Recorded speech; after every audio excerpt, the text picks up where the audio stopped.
আচ্ছা, তাহলে তুমি আমার বোনকে ভালোবাসো। তো ঠিক আছে, আমি এক শর্তে আমার বোনের হাত তোমার হাতে তুলে দেব। আমি আপনার বোনকে বিয়ে করার জন্য সব শর্তে রাজি আছি।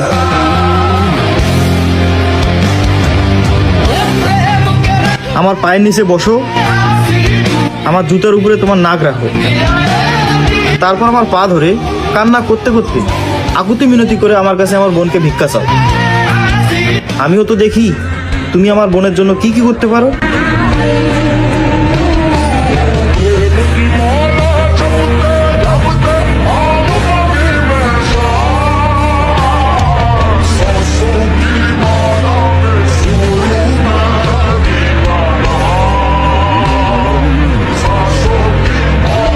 ভাই, আমি আপনার বোনকে ভিক্ষা হিসাবে চাচ্ছি।